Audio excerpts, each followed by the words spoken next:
realizadas estão sendo filmadas. Fomos impedidos de ir para a Assembleia, bloqueados na entrada da cidade para não poder reivindicar o nosso salário.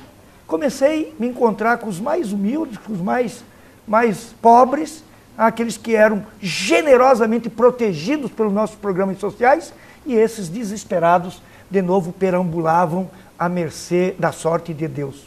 Eu não teria outra iniciativa de compromisso com a minha própria vida, se não me colocasse à disposição como alternativa para dizer a estes que não se conformam com o atual estado de coisas, vocês têm uma alternativa. Democraticamente vão poder escolher e eu vou me submeter a ela. Esse é um fato. Outra razão, aí contei isso também ao presidente Lula, é o distrato, o desrespeito, a brutalidade como nos tratou nós do PT. Eu vou levar o PT para um motel. Palavreado mais chulo que esse. Eu quero enterrar o PT junto com a Dorcelina. Ali para mim bastou. Deixa a memória de Dorcelina, a figura extraordinariamente bonita para a nossa história. Deixa a memória de Dorcelina em paz. Até que veio o carnaval do ano passado, 2009, eu recebi um telefonema do presidente. Vem passar o final de semana aqui, o carnaval aqui, que vou ficar aqui em Brasília. E fui. Num determinado momento, me perguntou, e daí, Zeca, vai dar alguma aliança? Eu falei, não dá.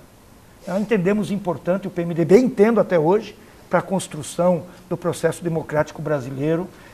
Entendo o PMDB importante, disse o presidente Lula, para o seu governo, a sustentação política, com 5 ministérios, mas lá, presidente, lá não dá. Porque lá, presidente, a mão que lhe afaga é a mão que bate no PT quando o senhor sai de lá.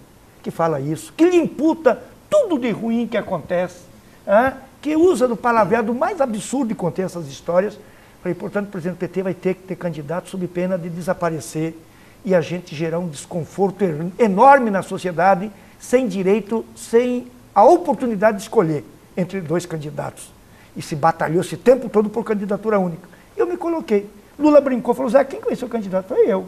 E a partir de lá eu comecei a construir a minha candidatura. Estou, Chico Felício, cidadã que me assiste, muito orgulhoso de mim mesmo. Não me curvei, não me rendi, não me vendi. Me fiz candidato.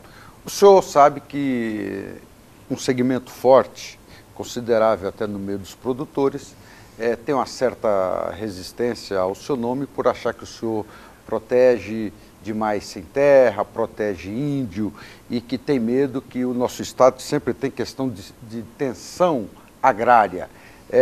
O que o senhor pode assegurar, que mensagem pode dar para esses produtores? Primeiro, eu acho 2 coisas. Acho que essa preocupação com a minha trajetória política desapareceu. E vou explicar por quê. Segundo, acho que é salutar para o Estado, para o país, para a democracia, que os políticos têm um lado, e eu tenho. Eu tenho um lado. Agora, quando fui governador, governei para todos. Governei para o bem do Mato Grosso do Sul. Fiz um governo voltado à produção, ao crescimento, trouxe para cá 260 novas empresas, pequenas, médias, grandes. Das pequenas empresas de confecção de Mundo Novo, a International Paper de Três Lagoas, foi eu que trouxe. Fui 2 vezes aos Estados Unidos e levei a então prefeita e hoje candidata a vice-governadora na chapa adversária, na minha garupa, para apresentar ao Grupo International Paper na Carolina do Sul, onde eles têm a sede. Então eu mostrei que governei também para esse segmento. 75 mil novos empregos. Quando eu cheguei, Chico, em 99 ao governo do Estado, em 98 como deputado, eu cansei de ver, na época das exposições, aliás, parabéns pela exposição que fez, na época das exposições, as cavalgadas no centro de Campo Grande, os fazendeiros clamando por paz no campo. Eu e Lula, me permitam toda a falta de modéstia, eu e Lula, principalmente o presidente Lula, devolveu paz na terra, com paz no campo com reforma agrária. Acabou o conflito. Hoje, mais do que ninguém, o governo do presidente Lula adquire, no preço de mercado, terras para fazer assentamentos. Isso deu tranquilidade ao produtor e permitiu àqueles que viviam abandonados na periferia das cidades retornar, ter sua pequena propriedade, no assentamento, produzir, qualificar sua vida e contribuir para o desenvolvimento do Estado. Portanto, penso que, preservando o meu lado, isso me orgulha, eu mostrei que a gente pode, tendo lado, governar para todos. E quanto aos índios? Acho que também caminha nesse sentido. Eu fico, sinceramente, e digo a você que me assiste, envergonhado com o comportamento do nosso governador. Vai lá nas comunidades indígenas, bota o cocar e diz para os índios baixinho, resistam, a demarcação da terra vai acontecer. Vem para cá, toma um banho, se junta aos produtores rurais e dizem assim, índio bom é índio morto.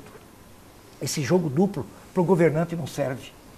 O governador tem que ser aquele que pacifica, aquele que conduz com seriedade e com comportamento a negociação. Eu quero fazer esse papel, chamar a FUNAI, respeitar a FUNAI, não destratar, descredenciar a FUNAI, bem ou mal, ela é que representa os interesses das comunidades indígenas, chamar a FUNAI, contribuir para a modernização da FUNAI, chamar o governo federal, ter uma contribuição nisso, para pacificar e encontrar mecanismo. Aquele cidadão, aquele fazendeiro, e eu estou do lado dele, que há 50, 60 anos comprou e pagou para o então Mato Grosso ou para o Estado a sua terra, ou fez de boa fé. De boa fé. De má fé foi o Estado que lhe vendeu. Portanto, é o Estado que tem que ser judicialmente penalizado.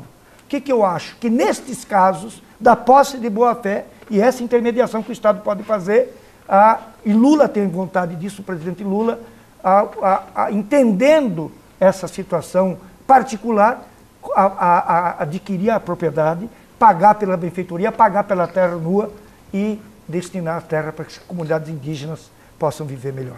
Governador, mas o senhor não acha que, vamos dizer, já que a FUNAI, né, ela é um órgão da administração da União, antes de as escondidas, que me parece que as coisas acontecem, isso eu estou dizendo porque eu estou incluído minha propriedade, vamos dizer, a ser vistoriado. Antes de se iniciar qualquer processo de estudo antropológico, o senhor não acha que deveria ter o quê? Esta análise da documentação dessa propriedade, ver a origem, para depois sair a campo? Eu acho que a desgraça toda... Porque gera estabilidade. Gera estabilidade e insegurança, desvaloriza o patrimônio e tal. E quase todos os proprietários atuais, quando o senhor pega uma cadeia dominial, o senhor vai voltar lá 100 anos atrás, que, vamos dizer, foi um título emitido pelo Estado e que depois ele desmembrou em eles propriedade. Então não deveria ser antes disso? A FUNAI, ela abusa um pouco, vamos dizer, desse...